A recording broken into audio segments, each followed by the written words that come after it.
Assalamualaikum warahmatullahi wabarakatuh, teman-teman. Di sini saya Muhammad Ibnu Hajar Aswad sebagai host sekaligus opener dari podcast yang akan saya mulai dengan judul podcast Mahasiswa Mencari Nilai. Woi, tepuk tangan.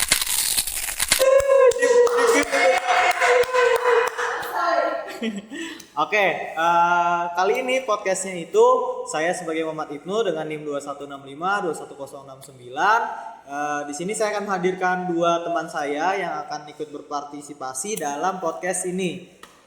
Mungkin kita panggil aja yang pertama itu ada Davina.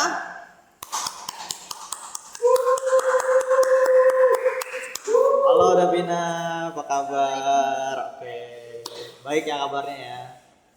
Udah siap? Udah. Oke. Mungkin langsung ke teman saya yang kedua nih. Ada dari Sheila. Penonton.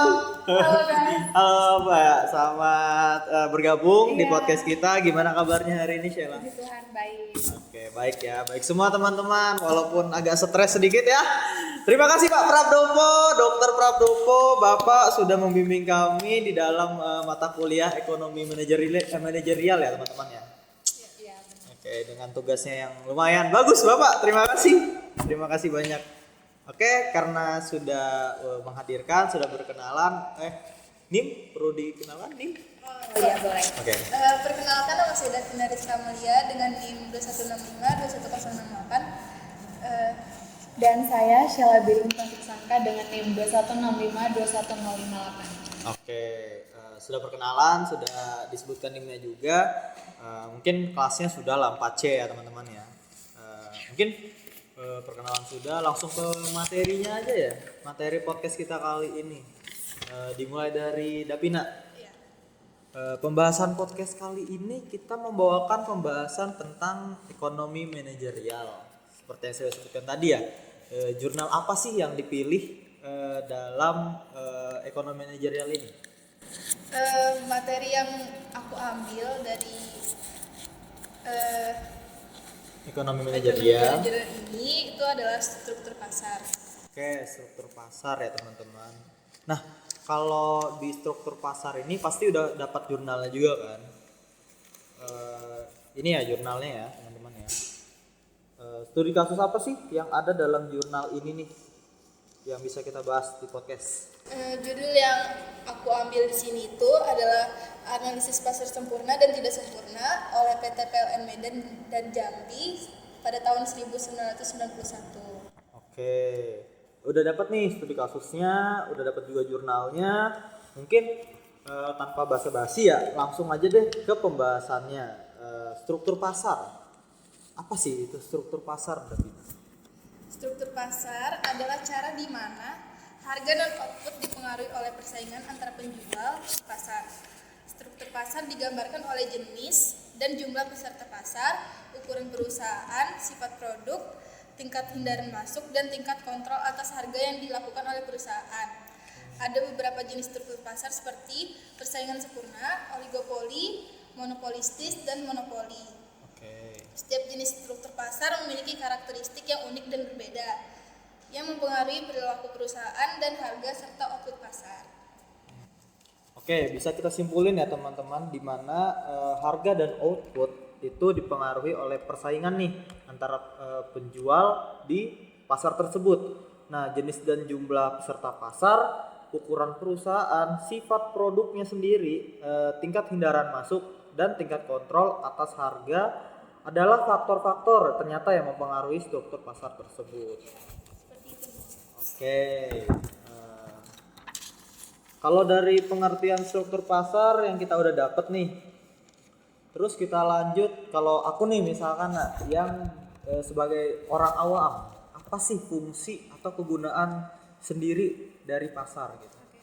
Baik, jadi fungsi pasar yang kita pahami dan berdasar pada penjelasan menurut Fuad dan kawan-kawan memiliki 3 fungsi, yaitu yang pertama ada pembentukan nilai harga. Pasar berfungsi untuk pembentukan harga atau nilai. Yang kedua ada pendistribusian pasar, mempermudah produsen untuk mendistribusikan barang dengan para konsumen secara langsung. Dan yang ketiga ada promosi pasar, merupakan tempat yang paling cocok bagi produsen untuk memperkenalkan produknya kepada konsumen. Oke, eh, ini ya jurnalnya kita bisa lihat teman-teman. Di sini sih ada bagian metode pengambilan data. Kalau misalkan Nana bisa jelaskan nggak sih gimana pengambilan data itu bisa kita pelajari gitu? Di sini ada metode pengambilan data yang aku pelajari dalam jurnal ini, yaitu observasi harga dan pasar. Data sekunder yaitu data yang mengacu pada informasi yang dikumpulkan dari sumber yang telah ada. Pengambilan data di sini dengan mengambil data sekunder kemudian disajikan dalam bentuk tabel data pasar. Untuk data sekunder pasar disajikan dalam bentuk pasar sempurna dan tidak sempurna. Untuk data dari pasar persaingan tidak sempurna didapat dari data penelitian terhadap PLN dengan sumber data sekunder dari Jurnal Penelitian Sistem Penjualan Tenaga Listrik pada pasang baru dan prabayar PT, PLN atau Persero, Rayon Telanaipra. Oke. Itu tadi bagian pengambilan data, metode pengambilan data ya. Oke. Next di sini ada cara ataupun mekanisme penentuan harga di pasar. Nah, jelaskan lagi nih kira-kira apa sih? Nah, Oke, kalau misalkan pasar sempurna dalam mekanisme penentuan harga pasar sempurna, maka setiap konsumen bisa mengetahui kapan adanya perubahan harga. Dari jurnal ini, dalam menentukan harga, penjual akan memperhatikan juga faktor-faktor yang mempengaruhi perubahan harga. Misalnya menentukan harga dengan membandingkan dengan biaya perolehan barang tersebut dan pesaing. Beda lagi pasar tidak sempurna, yaitu dalam jurnal yang aku bahas itu PLN. Mekanisme penentuan harga di pasar tidak bisa berdasarkan pesaing karena perusahaan PLN telah memonopoli bagian pasar tidak sempurna. oke. Udah jelas ya teman-teman, tadi ada metode pengambilan data, ada mekanisme penentuan harga di pasar. Nah, masuk ke kesimpulan deh. Agak panjang nih sudah pembahasan kita ya, langsung kesimpulan. Struktur pasar dengan jurnal analisis pasar sempurna dan tidak sempurna PT PLN Medan Jambi 1991. Kesimpulannya apa? Jadi, hasil kesimpulan dalam jurnal ini adalah pasar sempurna, yakni pasar sayur, yaitu keluarnya suatu perusahaan atau penjual dari pasar ini tidak berpengaruh pada pembeli, karena masih banyak penjual lainnya di pasar tersebut dengan barang yang serupa. Dengan begitu, penjual dengan bebas ingin keluar dan masuk pasar. Sedangkan untuk pasar persaingan tidak sempurna, PT PLN adalah salah satu bentuk pasar monopoli. Perusahaan ini dibatasi oleh pemerintah dan undang-undang.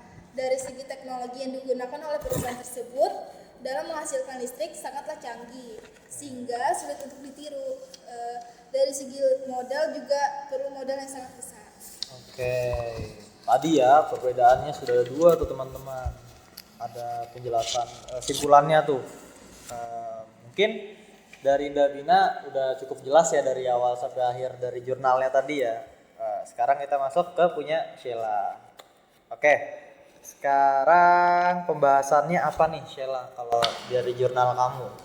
Oke, untuk pembahasan selanjutnya ini teman-teman tentang penentuan harga produksi yang dikelola dari perusahaan Dimembe Nyur Agripro. Oke, materinya menarik nih guys, soalnya penentuan harga. Harga kan pasti uang tuh. Nah, gimana si jurnal ini, Sheila silakan jabarkan ke teman-teman apa yang bisa kita sama-sama ketahui tentang materi ini.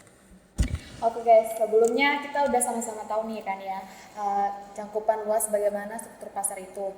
Nah, balik lagi katanya dengan obrolan yang awal seperti yang telah diterangkan oleh teman saya Davina, bahwa persaingan antara penjual di pasar dipengaruhi oleh harga dan output. Nah, teman-teman pernah tahu nggak sih dalam suatu perusahaan itu memiliki berbagai tujuan baik jangka panjang maupun tujuan jangka pendek. Salah satu tujuan yang penting untuk dicapai oleh perusahaan adalah pencapaian laba optimum. Oke, ngomongin perusahaan juga nih, bagaimana si manajemen perusahaan dalam memperhitungkan harga si pokok agar perusahaan ini dapat untung, dapat profit, dapat laba. Manajemen perusahaan harus bisa merencanakan dan mengendalikan yang dipengaruhi oleh dua faktor penentu laba, yaitu pendapatan dan biaya, agar itu perusahaan bisa mampu menghasilkan profit atau laba. Nah, oke, itu aja sih. Oke. Materi ini juga studi kasus yang dapat kita ketahui apa itu? Nah, sebelum yang sudah tadi saya katakan, studi kasus dari materi penetapan harga produksi ini diambil dari perusahaan Dimembe Nior Agripro. Berdasarkan studi kasus yang terjadi di perusahaan itu, di mana perusahaan ini tuh adalah perusahaan manufaktur yang bergerak di bidang industri tepung kelapa yang berada di Sulawesi Utara, tepatnya di Minahasa Utara. Nah, teman-teman tahu nggak sih kalau Sulawesi Utara tuh merupakan salah satu daerah sentra perkebunan komoditi pertanian tanaman kelapa unggulan loh. Shell, aku mau tanya dong. Metode perhitungan harga pokok apa yang dilakukan oleh PT Dimembe Nior Agripro ini? Nah, berdasarkan jurnal penetapan harga produksi yang dilakukan oleh perusahaan Dimembe Nior Agripro yang aku baca nih, Daf, peneliti itu membuat dan memperkenalkan penentuan harga produksi berdasarkan metode variable costing, dan itu tuh untuk mengetahui seberapa banyak pajak yang harus perusahaan Dimembe Nior Agripro ini untuk mengeluarkan dari PPh pasal 25 badan berdasarkan harga produksi. Oke, menarik teman-teman. Di situ ada pasal ya. Tapi sebelum pindah ke pasal, kita lanjut dulu nih ke tentang metode perhitungan harga. Ada definisi signifikan mengenai hal itu nggak kira-kira? Karena yang kayak umum aja kita ketahui, kalau harga jual atau produksi adalah ya sejumlah biaya yang dikeluarkan perusahaan untuk memproduksi si barang atau jasa atau produknya gitu, ditambah dengan persentase laba yang diinginkan perusahaan. Dengan itu pasti perusahaan mencapai laba yang diinginkan oleh perusahaan gitu. Oke, baik Nuk. Seperti yang sudah katakan tadi, itu adalah menurut Mulyadi, di mana menyatakan full costing itu adalah metode penentuan harga produksi yang memperhitungkan semua unsur biaya produksi ke dalam harga pokok produksi yang terdiri atas 3 komponen utama. Komponen pertama itu yaitu bahan baku langsung yang meliputi seperti biaya pembelian bahan, potongan pembelian, biaya angkut pembelian, dan biaya penyimpanan. Komponen yang kedua itu adalah tenaga kerja langsung yang meliputi semua biaya upah karyawan yang terlibat secara langsung dalam proses pembuatan bahan baku menjadi barang jadi atau barang yang siap untuk dijual. Nah, komponen yang ketiga itu ada biaya overhead pabrik, meliputi semua biaya-biaya di luar dari biaya perolehan biaya bahan baku langsung dan upah langsung. Tuh. Oke. Jadi 3 komponen utama tadi ya guys ya, yang utama ya. Nah, setelah kita tahu 3 komponen utama tadi, kita lanjut tadi karena saya tertarik banget nih sama pasal yang disebutkan. Itu ada PPh pasal 25 badan. Nah, bagaimana sih kayak keterkaitan dari perhitungan si penetapan harga tadi pada perusahaan yang kamu bahas ini, Syal? Sebelumnya tuh pertama-tama kita harus tahu dulu apa sih itu pajak penghasilan atau PPh 25 badan. Yang memiliki pengertian yaitu pajak yang dipungut oleh pemerintah atas keuntungan bisnis. Bagi teman-teman yang mau tahu, nanti ada bentukan screenshotannya, ya, jurnalnya. pajaknya bisa dilihat. Oke. Nah, PPh Badan Pasal 25 ini yang dilakukan oleh PT Dimembe Nior Agripro itu dihitung menggunakan harga pokok produksi yang disajikan dalam laporan laba rugi dan diangsur dalam tahun pajak yang berjalan setiap bulannya. Jadi itu merupakan keterkaitan perhitungan penetapan harga produksi yang dilakukan oleh perusahaan ini. Lanjut ya ke tadi kan udah dijelaskan juga tentang pasal, masuk ke perhitungannya. Bagaimana sih perhitungan runtut dari metode penentuan harga pokok produksi di PT Dimembe Nior Agripro? Oke, baik. Nah, penelitian ini tuh menggunakan desain penelitian analisis deskriptif. Deskriptif. Jenis data yang digunakan ini adalah data kualitatif yang berbentuk uraian. Nah, di sini juga tuh diperoleh juga data kuantitatif yang disajikan dalam bentuk angka-angka seperti ini, teman-teman. Nah, ini ada metode full costing, perhitungan metode full costing, perhitungan variable costing, dan perhitungan yang dicampur itu metode variable costing dan full costing seperti itu. Nah, dari hasil penelitian ini teman-teman menunjukkan bahwa perusahaan di Maybank Year AgriPro ini menerapkan metode full costing dalam menentukan harga produksinya. Nah,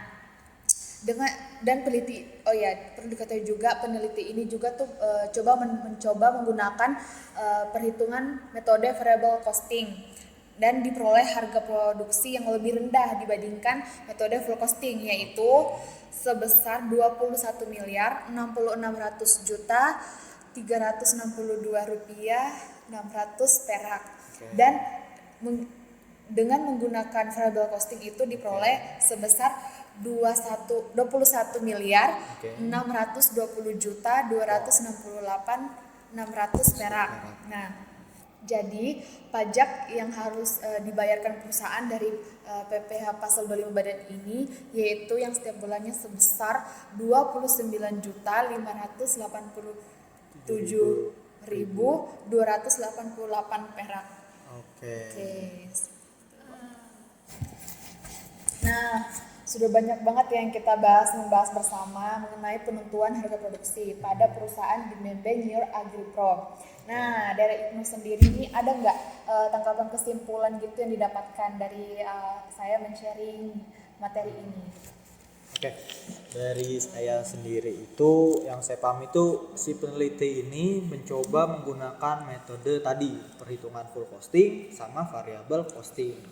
Tapi berdasarkan studi tadi, studi lapangannya langsung ke objek penelitian, kalau misalkan pengajuan pertanyaan dan permintaan data biaya produksi menerapkan si metode tadi full costing dalam menentukan harga pokok produksi dan membebankan semuanya pada unsur biaya produksi dengan berdasarkan biaya yang terjadi dalam prosesnya si produksi tadi. Betul. Oke. Nah, kalau Davina nih, kira-kira ada juga nggak kesimpulan yang ditarik nih ya dari pembahasan kita tadi yang udah banyak banget tuh materi penetapan harga produksi ini ya? Ada nggak? Aku ada nangkap 2 poin dari sini. Apa tuh? Yang pertama itu ada perhitungan berdasarkan metode variable costing yang dibuat oleh peneliti didapatkan hasil yang berbeda dengan perhitungan perusahaan menggunakan full costing.